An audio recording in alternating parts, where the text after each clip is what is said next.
back against tough out-of-state competition, while the Hudson Valley mixed some great games with great community involvement. We've got all the highlights and analysis next on the desk.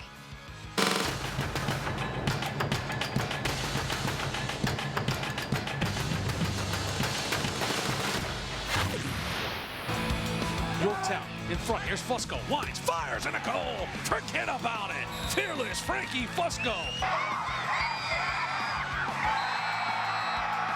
10 yards out, on the run. A nice look inside, and it's put on through. Makes a couple of nice moves. Down low, Fume, again on the ground, and he has a hat trick. McNally, a man down, shoots and scores. Kevin McNally. Zelkowitz goes low, rising shot. Then he whips that one past Grant Lamone. Tommy Beck now down the alley, right-handed shot. Gets it to go. Here's Mathias looking to get topside. Fires a shot and he scores. The All-American Case Mathias. Our boys lacrosse expert Joe Lombardi will be in studio in less than 15 minutes to break down the biggest games, players, and teams in the Hudson Valley and Connecticut. But first, let's show you what made headlines this weekend. And we're going to start in Connecticut because, my goodness, the Nutmeg State was on a mission. Some of our top teams experienced a little bit of a slump midway through the season. Darien faced its first loss, as did Fairfield Prep. Now, Prep's one and only loss was an unusually surprising one because of the large margin of loss, 14-2 to New Jersey-powered Del Barton. Now, since then, Fairfield Prep got back on the horse and won 2 straight against fellow Connecticut teams. But its next out-of-state opponent was a Long Island Catholic League power, unbeaten Chaminade, and our number 2 team in the entire tri-state. It would not be easy. The Jesuits, though, looking for the challenge, looking for their 3rd straight win here. First quarter, Fairfield Prep down 1, not for long. The junior David White ties this one up 2 apiece as we head to the second quarter. Now Chaminade's going to answer right back. University of Virginia bound Ryan Lukovic turns, fires, scores, and Chaminade's back on top by 1, 3-2. And that's where the Flyers went on a run. Once again, Ryan Lukovic scored another goal from behind the net, part of a 4-goal run that would put Chaminade up 5-2. But no worries, Fairfield Prep going to come back. The pass to Kevin Brown, he fires the sidewinder for the score, and that'll bring Prep back within 1, down 6-5. All right, still within 1. The junior from Fairfield Prep, Tim Edens, drives hard to the net, falls, but still scores. We're tied at 6. Look at this comeback. Okay, Prep looking for the lead. Kevin Brown, a laser of a shot coming at you. And it's the Jesuits' first lead of the game, up 7-6 as we head to the third quarter. Fairfield Prep looking to extend the lead. Tim Edwin's going to do it, the quick shot for the score. One of his 4 goals. And Fairfield Prep is up 3 and looking for more in the fourth. But Chaminade's so strong. Ryan Lukovic from behind the net goes top shelf. One of his 5 goals. Chaminade's back within 1. Are they going to tie it up? Well, they'll try. But Fairfield Prep netminder Mike Seed, the big-time save, one of his 11 saves in this one, as Fairfield Prep pulls off the upset. They take down our number 2 team, Chaminade, a score of 11-10. Let's hear from the Jesuits. Well, I've been here for 3 years. This is my 3rd year here, and we've never beat Chaminade. Can't think of the last time our programs beat Chaminade. It just means a lot. We put in the work. We worked hard in practice, worked hard in every game. We just got it done today. Well, we've all been so excited for this game all year. Tough loss to Del Barton last week. We just knew we had to come out here and just fire all game, just fire. We scored a bunch of goals, got our momentum back, and we just made sure we finished our chances. So Prep took that big loss to Darien and has seriously turned it all around. Now on a 3-game win streak. Here's where Fairfield Prep falls within the standings of its own conference, the SEC. It falls, well, at the top. Prep is still undefeated within Tier 1 of the SEC. They improved to 9-1 overall. And our boys lacrosse expert Joe Lombardi will be talking a lot more about this game in about 10 minutes. So Prep gets a little pep back in its step. Great job to our Connecticut team there for taking down Long Island Chaminade. Not easy. Now, another Connecticut team that was looking to regain its confidence was Darien. The Blue Wave dropped a few spots in our top 20 poll last week after suffering its first loss to Yorktown. On the horizon for Darien was a matchup with another Long Island Catholic League power, St. Anthony's. So could Darien make like Fairfield Prep and take down a Long Island Titan? Well, first, Darien would have to get through Greenwich. Check out head coach Scott Buckley and his Greenwich guys. They traveled to Darien in the first quarter, no score. Darien would net the first goal for the early lead, but you know what? That did not last long as Greenwich battled back to tie it up. Later in the game, Darien would get in the groove and outscore the Cardinals 6-2 in the first half by a spread-out offense that allowed 6 different Blue Wave players to find the back of the net, and that propelled them to an 8-4 win over Greenwich. So Darien was on a nice 3-game win streak heading into its much-anticipated matchup with Long Island St. Anthony's. A win here would definitely send a message to the Tri-State that the Blue Wave are back. There, the Blue Wave, led by Case Mathias in the front there, looking to take down our number 3 team in the Tri-State. First quarter, Darien down 1, not for long. Henry West, wow, look at that shot. Darien is up 2-0 now and back on the attack. Their senior attack, Case Mathias. Watch this turnaround goal. A nice little jump shot there. Darien's up 3-1 as we head to the second quarter. St. Anthony's down just 1, looking to tie it up. Their junior, Dylan Malloy. Look how hard he's working here. Great score, and we're all knotted up 3 apiece as we head to the third quarter. St. Anthony's looking for the lead. The pass back to Dylan Malloy.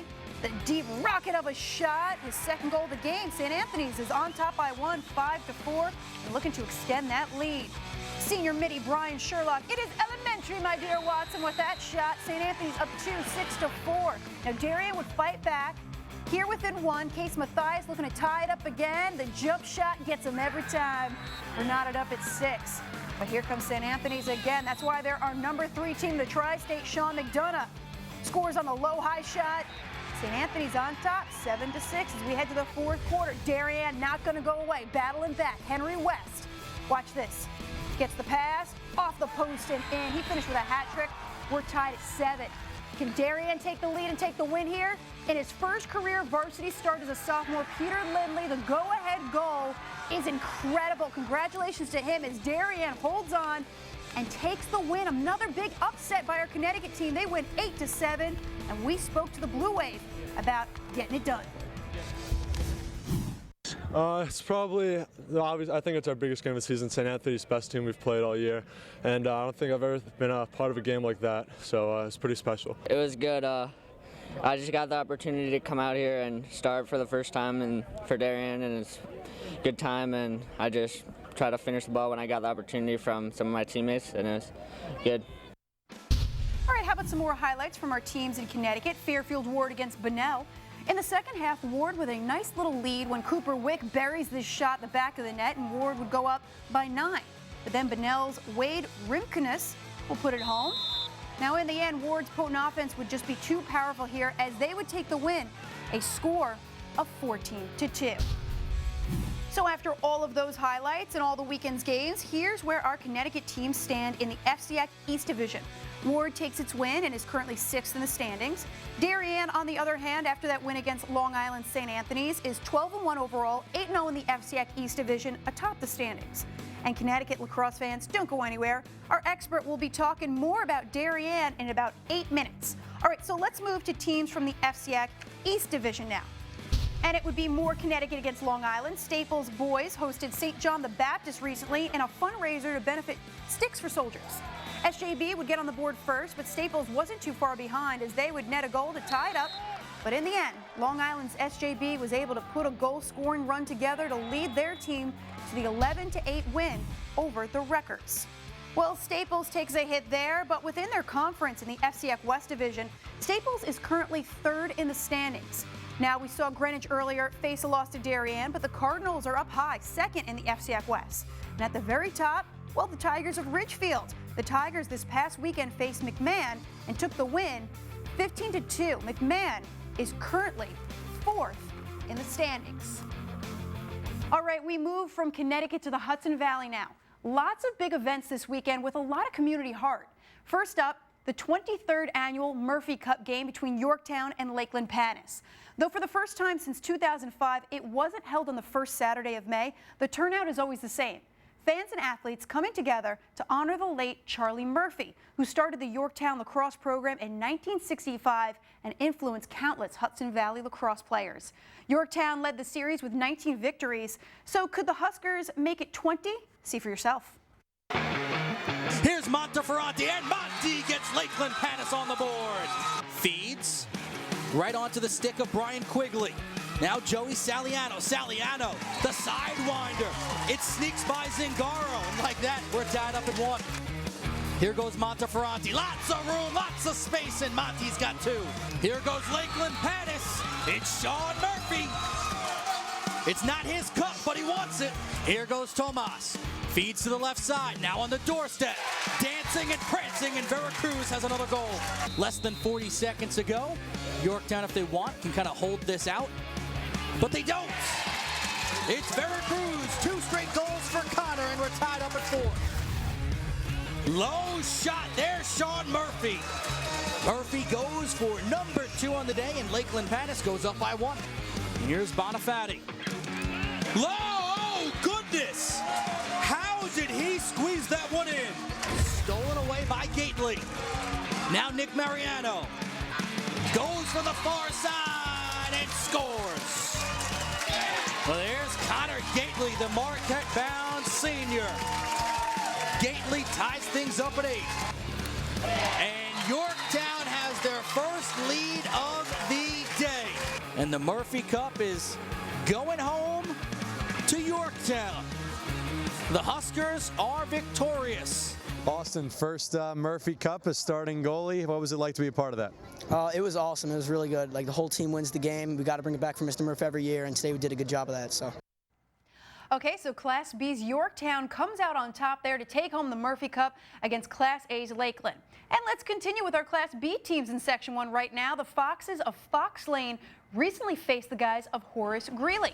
Fox Lane looking to snap their 3-game losing streak against Greeley. This was a back-and-forth battle where Greeley led 5-4 at the half. Now in the third quarter, Fox Lane settled down and took control, jumping out to a 2-goal lead, making it the first time either team led by more than a goal all game long. The Foxes would then hold on to take that lead and take the win, a score of 9-7. So Fox Lane outfoxes Greeley, and currently Fox Lane clocks in at the number 8 spot, just above Greeley in the Section 1 Class B standings. Now, as for Yorktown, the Huskers take its 20th win against Lakeland Pattis in the Murphy Cup and remain atop the Section 1 Class B standings at 10-2. Continuing with our stories of community involvement in the Hudson Valley this past weekend, Clarkstown South had a big weekend of games, including its boys lacrosse matchup with Section 9's unbeaten Minisink Valley. But the game was just one attraction out at Clarkstown South. The Vikings haven't just stepped up on the lacrosse field, you see. The team is giving back to our servicemen and women and asked fans to join them in supporting our troops this past Saturday. The varsity and JV boys lacrosse programs held their second annual Support Our Troops Classic out at Clarkstown South. In support of our troops overseas, the players collected personal items that aren't readily accessible to them and boxed them up with personal notes of thanks. The event is run by the Adopt a Platoon program, which pays to send the donations overseas through the local post office. It's nice for us to give back to them after everything they do for us. You know, they're risking their lives over there fighting, so it's nice for us to do what we can. It's not much, but anything really helps. All right, so that was the cause, and here's the game. Clarkstown South also celebrating Senior Day as well as Support the Troops Day. First quarter, Clarkstown down 1 against Minisink Valley. Joseph Bizzetti puts the bouncer in net to tie it at 1. And by the way, follow the bouncing ball, because this is a theme for Bizzetti. Clarkstown looking to pull ahead. Bizzetti, another bouncer goal, one of his 5 of the day. Clarkstown up 2-1. Seconds left in the quarter. Clarkstown South, Joseph Bizzetti on fire. Another score there. He had a hat trick in the first quarter alone. Clarkstown South up 3-1. Now in the third, more Clarkstown South. This time though, Thomas Lent. He'll intercept the pass and takes it in for the score. Clarkstown South up 6-1 against Minisink Valley, but in the fourth, here comes Minisink. The ball passed around, finally going to find Joe Sessa, and he scores through traffic. Minisink Valley pulls within 4, and now within 3, trying to cut into the deficit, but it won't be because Clarkstown South goalie Chris Aline, he's got a full ride to Rutgers next season, one of his 10 saves in this one, as Clarkstown South holds on for the win, hands Minisink Valley its first loss of the season. The win 7-4, and we spoke to the guys about the game and also the great benefit. It's awesome. You know, we've been working real hard this year, and you know, to put it together on our senior night for such a great cause, it feels great. It means a great deal getting the win on this day because it's senior night. We wanted all our 14 seniors to go out strong on this field, which we hope to be back on in the playoffs.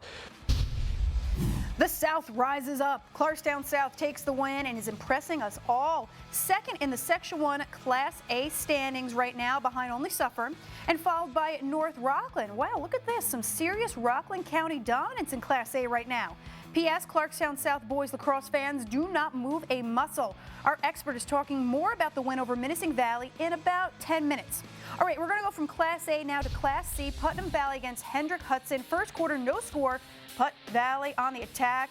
Richard Denike, an amazing behind the back goal. Did you see that? Well, if you didn't, don't worry, you're going to see it later in the show. Putt Valley up 2, but then Hendrick Hudson's Kevin McDermott, he puts the Sailors on the board there, bringing his guys within 1. In the second quarter, though, more Putnam Valley. Stephen Gare shoots a laser of a shot, and Putnam Valley is up 5-3. Let's go to the fourth quarter. Hendrick Hudson would pull within 1, looking to tie it up. They go back to Kevin McDermott. Look at this. That goal right there would send this game into sudden death overtime, tied at 5. And in OT, Putnam Valley on the attack. Johnny Van de Verdonk, great name, a great score, and it would prove to be your game winner as Putnam Valley wins its second consecutive game in overtime, 6-5. Both teams just came out hard in the second half. Both teams wanted this game. It's a big night, always a big night here. I played here 2 years ago and we were down by 4 and we came back and won it. And we just wanted it at the end of the game. I always want it. You gotta want it. Well, since Hendrick Hudson faced that loss to Putnam Valley, Hendrick Hudson wanted it because they bounced back, taking the win 10-8 against Pleasantville. Kevin McDermott once again led the way for the Sailors, this time with 4 goals and an assist. Well, Hen Hud bounces back from its loss to Putnam Valley, but only Putt Valley makes the top 10 in the Class C standings of Section 1, 7th at the moment. Pelham is the pack leader along with Croton Harmon and Dobbs Ferry, all at 11-1. Well, last week our boys lacrosse expert had so much to say about Croton Harmon and Dobbs Ferry and their dominance in Class C. So who will he be talking about in the Hudson Valley this week? Find out in about 10 minutes. But first, after the break, Joe Lombardi is talking Connecticut and how our teams took down some of the best from Long Island this past weekend. Don't go anywhere. We'll be right back.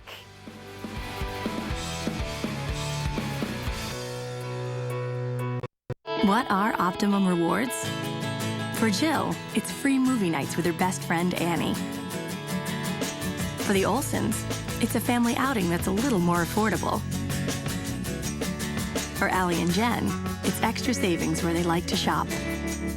Every day, Optimum Rewards make life more memorable. If you have all 3 Optimum services, get your free Optimum Rewards card now at OptimumRewards.com. And don't forget to smile.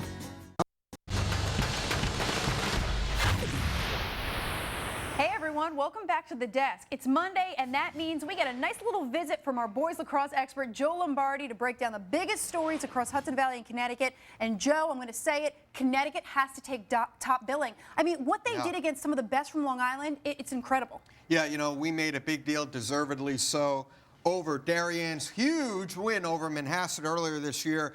The Blue Wave have taken it one step further by playing a St. Anthony's team, playing even better right now, as Henry West pointed out. Huge win. And then Shauna, Fairfield Prep, a week earlier, losing to Del Barton 14-2. So surprising, that loss. And then look what they've done now. Exactly. This is a statement win, not only for the Jesuits, but I think for Connecticut lacrosse. What were you most impressed by in the Jesuits showing against Chaminade? I mean, they were so highly ranked by us, Chaminade. To come out and take this win means a lot. Yeah, it really does. And, you know, Chaminade was minus a couple of midfielders in this game.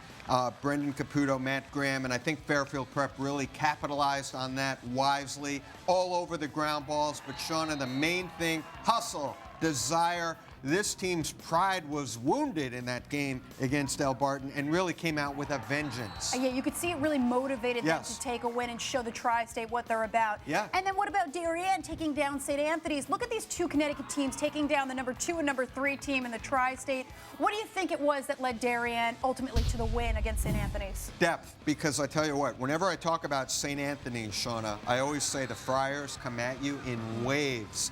So what did Darien do? Minus the injured Bobby Weaver in midfield, Pete Lindley, who you showed earlier, in the highlights. His first varsity start, 3 goals, including the winner. So the depth of Darien showing that Lindley can be plugged in for a great player like Weaver, who's headed to Princeton. And then the other thing, Shauna, the defense.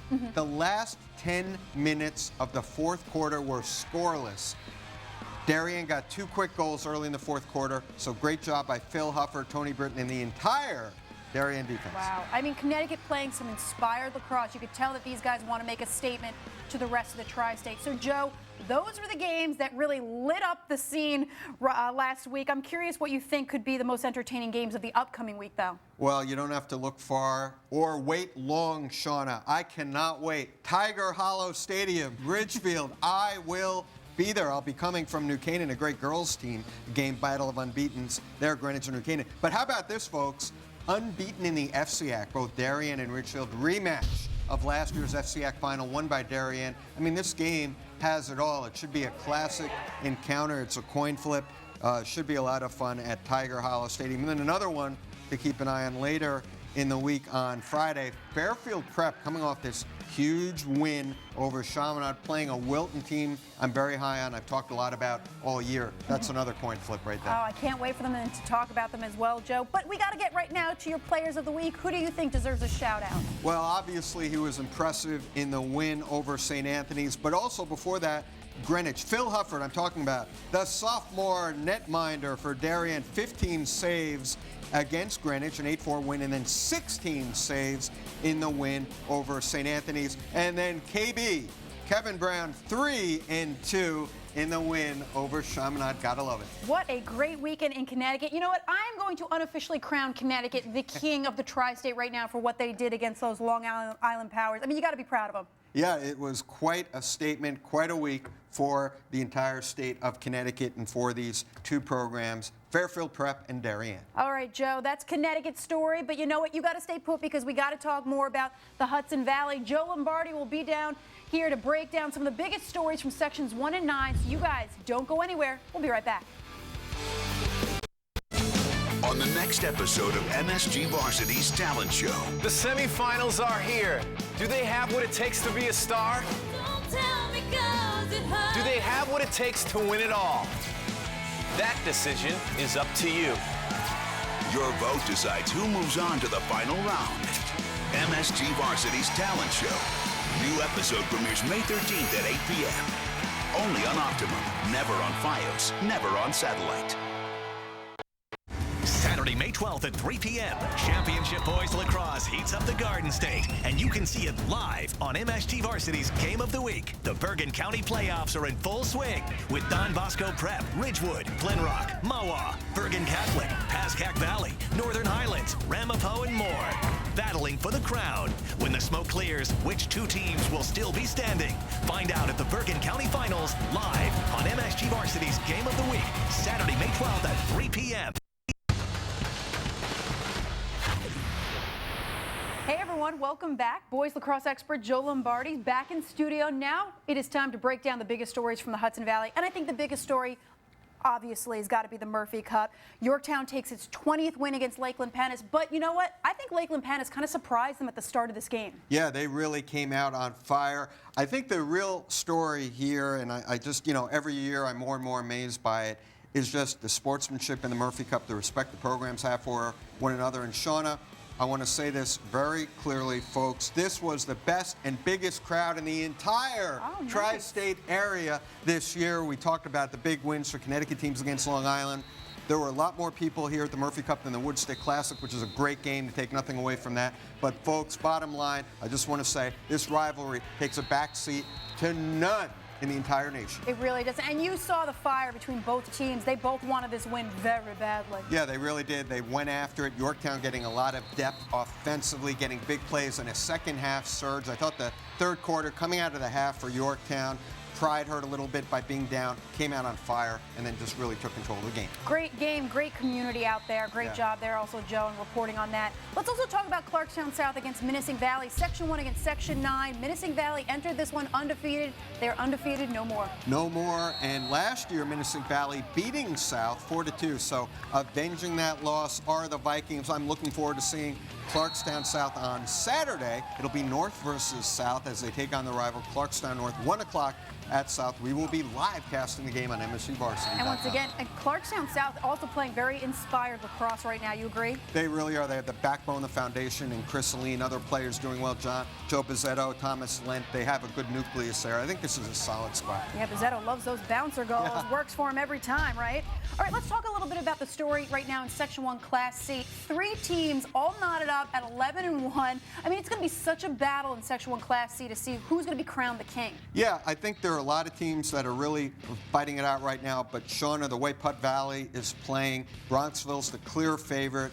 I believe right now, if I had to pick, I think the 3 teams, number 1 Bronxville, and then number 2 Putt Valley, followed closely by Hen Hud.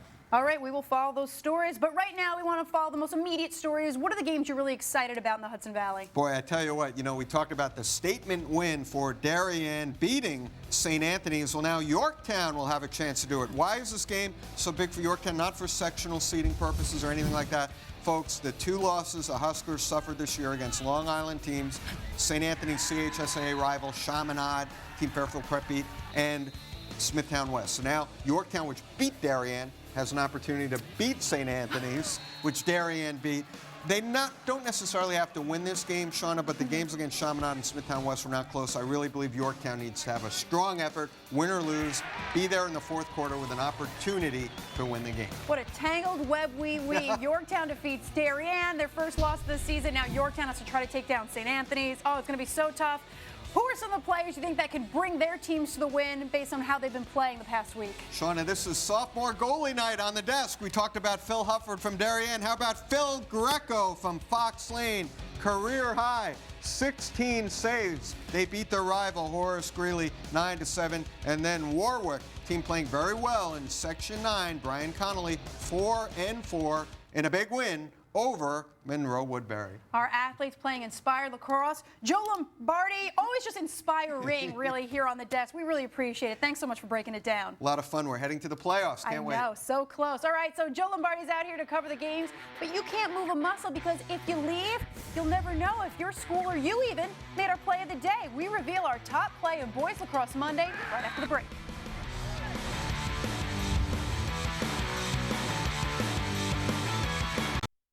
In a world of questions, they've got answers. Birds, South Amboy High School. Get ready to take the challenge. On the next episode of The Challenge, intellectual warfare is waged when Bernards and South Amboy clash for the win. Only one school will survive the challenge. The Challenge on MSG Varsity. Only on Optimum, never on Fios, never on satellite. Want to get more of MSG Varsity and all things high school? You can at the touch of an app. With the MSG Varsity app, you can find show schedules. You can sort by region or specific school. You can check out the latest scores, highlights, and photos. Personalize your connection by region, school, and sport. Plus, watch MSG Varsity wherever and whenever you want. Enter contests and much more. The high school experience is in the palm of your hands with the MSG Varsity app, now available free at the iTunes App Store. Hey everyone, the desk is only 30 minutes long, unfortunately, and once we're done, you probably want to know what else you can see here on MSG Varsity, and our informant right now, of course, is Kelly Tennant. What's going on? The informant, it's sort of an upgrade from the best volleyball analyst ever. You're big time now. Thank you. You're big time now, Kelly, come on. Shauna, we've got some great things happening coming up tonight right after the desk. We heard about it from Mr. Lombardi and saw the highlights. We have some special boys lax. It's the Murphy Cup. Yorktown number 15 in our MSG Varsity Top 20 captured the title 14-10. See it tonight at 7:30. And then we check out the girls lax, seeing Kingston and Warwick in a Section 9 showdown tonight at 10 p.m. and catch the highlights on tomorrow's desk as undefeated Kingston serve Warwick with their first loss of the season. Shauna? All right, Kelly, it is time now to reveal our high five play of the day. This is pretty impressive, Kel. Putnam Valley's Richard DeKnight using some great hand-eye coordination. Look, off the rebound, boop. Did you see that? It was so quick, behind the back. I feel like everybody else right now in Hendrick Hudson was like, wait, what just happened? Because you have to slow it down to see how quick it is. Look at that, so slick. I know you're a volleyball player, but I mean, If anybody could do that in volleyball, I feel like they would deserve an award. Yeah, I don't know how you make that happen. No question. I do not either. All right, congratulations there to Denike. That's going to do it for this edition of the High School Sports Desk. Thanks for joining us. I'm Shauna Ryan. She's Kelly Tennant. Don't forget, you can always check us out online at msgvarsity.com, as well as on Twitter, Facebook, and all that other stuff. I'm Shauna Ryan. I will see you 7 o'clock for a whole... It's not the no goals, it's no chances. I mean, he had 0 chances tonight. He had 1 chance against Real Salt Lake. I know he had the assist, but he's a goal scorer. And he and Eddie Johnson, the 3rd highest scoring tandem in the regular season behind Thierry Henry and Kenny Cooper for New